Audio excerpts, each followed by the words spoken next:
Hello dear pharma students, आप सभी के लिए बहुत ही अच्छी गुड न्यूज़ है। लगभग 3 सालों के बाद आई हुई है ESIC फार्मासिस्ट की वैकेंसी। तो इसी के बारे में आज हम बात करेंगे कि कौन से रीज़न में कितनी वैकेंसी आई हुई है, क्या है एज लिमिट, क्या रहने वाला है सिलेबस और क्या होने वाली है एप्लीकेशन फ़ीस। तो चलिए जानते हैं कितनी पोस्ट आई हुई है ESIC फार्मासिस्ट के लिए। तो लगभग 145 पोस्ट आई हुई है अलग अलग रीजन में। तो चलिए जानेंगे कौन से रीजन में कितनी पोस्ट आई हुई है। तो सबसे पहले हम देखते हैं यदि दिल्ली NCR, तो दिल्ली NCR में सबसे ज़्यादा पोस्ट आई हुई है जो कि है 91 पोस्ट। 91 पोस्ट आई हुई है दिल्ली NCR में। वैसे ही जम्मू कश्मीर की बात करें तो यहाँ 2 पोस्ट आई हुई है। झारखंड स्टेट में 10 पोस्ट आई हुई है। कर्नाटका में 4 पोस्ट आई हुई है एंड महाराष्ट्र रीजन में 12 पोस्ट आई हुई है। राजस्थान में 14 पोस्ट आई हुई है। तमिलनाडु की बात करते हैं तो 4 पोस्ट आई हुई है एंड वेस्ट बंगाल में 8 पोस्ट आई हुई है। तो टोटल यदि हम काउंट करते हैं तो 145, ये काफ़ी अच्छी खासी पोस्ट है जो कि 145 है। ये सारी नोटिफिकेशन के बारे में आगे हम एक एक करके देखते जाएंगे। तो आप जैसे देख सकते हैं यदि हम दिल्ली NCR की बात करते हैं तो आई हुई है फार्मासिस्ट की 91 पोस्ट टोटल, जहां पर यदि UR की बात करते हैं तो 30 पोस्ट है। SC कैटेगरी की बात करते हैं तो 17 है। ST कैटेगरी की बात करते हैं तो 10 है एंड OBC की बात करेंगे तो 27 एंड EWS में 7 पोस्ट दी गई है। तो ज़रूर से आपको फॉर्म को फिलअप करना है। अच्छी खासी पोस्ट आई हुई है। आगे देखते हैं और कौन कौन सी रीजन में पोस्ट आई हुई है। तो जम्मू कश्मीर में जैसा कि हमने क्या देखा, 2 पोस्ट आई हुई है। तो यहाँ पर हम लोग देख लेते हैं एलोपैथिक में 2 पोस्ट आई है। एक आया है UR के लिए और एक है ST कैटेगरी के लिए, ठीक है, अनरिजर्व जिसको हम कहते हैं UR पोस्ट।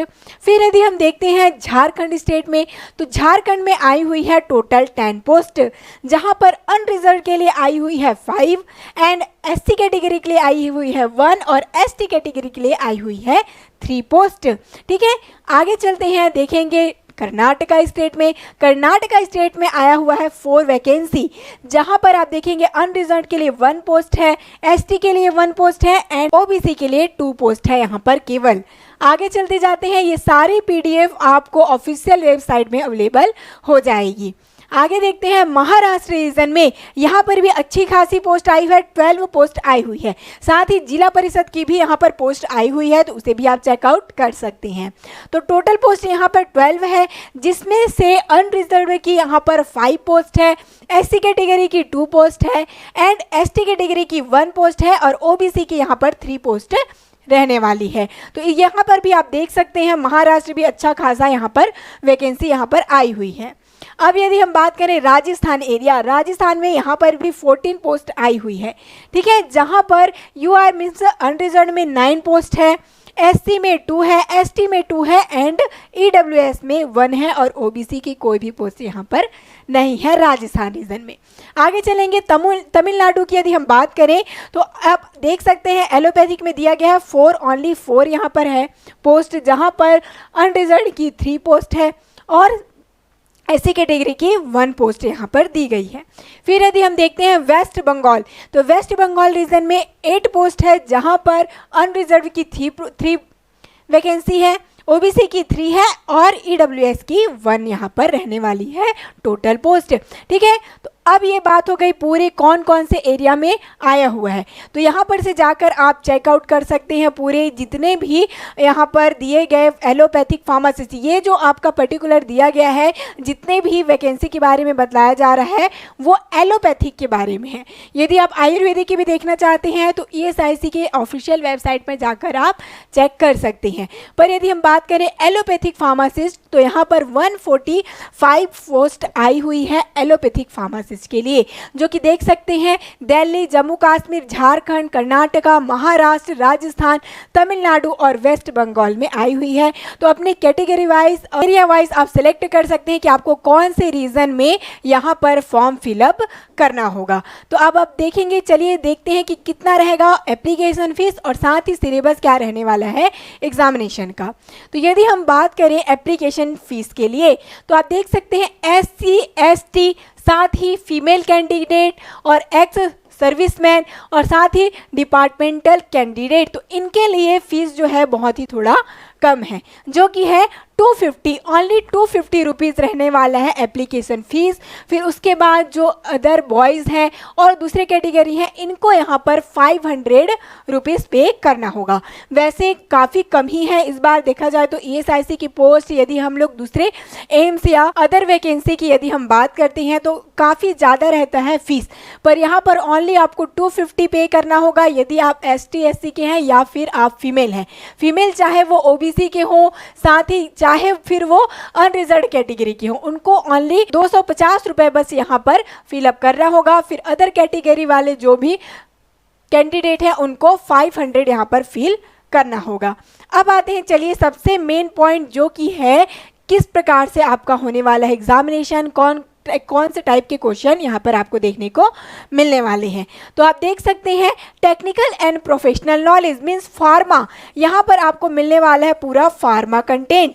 तो फार्मा कंटेंट से आपको 50 MCQ मिलने वाले हैं। फिर यदि जनरल अवेयरनेस की बात करते हैं तो 10 MCQ आपको मिलेगा। जनरल इंटेलिजेंस से क्वेश्चन आने वाले हैं, यहाँ पर 20 क्वेश्चन आएंगे जनरल इंटेलिजेंस से ही। उसके बाद यह दिया गया है अरिथमेटिक एबिलिटी, तो यहाँ पर अरिथमेटिक एबिलिटी से 20 MCQ आपको मिलने वाले हैं। मीन्स टोटल यहाँ पर 100 MCQ आपको दिया जाएगा और 120 मिनट मीन्स ओनली आपको 2 घंटे, ठीक है, 2 आवर्स का यहाँ पर एग्जामिनेशन होने वाला है, जहाँ पर 2 आवर्स में आपको 100 MCQ सॉल्व करने होंगे और ये सभी MCQ मिलाकर 150, टोटल 150 मार्क के होने वाले हैं। तो देख सकते हैं यहाँ पर आपको फार्मा में तो की स्टडी करनी ही है, साथ ही साथ नॉन फार्मा जैसे कि जनरल अवेयरनेस, जनरल इंटेलिजेंस, इन सभी चीज़ों की भी आपको स्टडी करनी होगी, जो भी काफ़ी अच्छा मार्क यहाँ पर ये दिया गया है। तो ज़रूर से आपको दोनों ही पार्ट को स्टडी कर लेना है और ये 2 आवर्स का होने वाला है एग्जामिनेशन। तो चलिए देखते हैं यहाँ पर अब क्वालिफाइंग मार्क क्या होगा ये भी जान लेते हैं। तो यहाँ पर दिया गया है 45% जो आपके अनरिजर्व कैटेगरी हैं उनके लिए कट ऑफ होने वाली है, OBC के लिए होने वाली है 40% और यदि बात करते हैं SC कैटेगरी तो यहाँ पर 35% होने वाली है इनके क्वालिफाइंग मार्क, ठीक है। अब यदि बात करते हैं ST और एक्स सर्विसमैन तो इनके लिए 30% होने वाली है क्वालिफाइंग एरिया, साथ ही PWD कैटेगरी वाले स्टूडेंट्स के लिए भी होने वाली है 30% क्वालिफाइंग मार्क।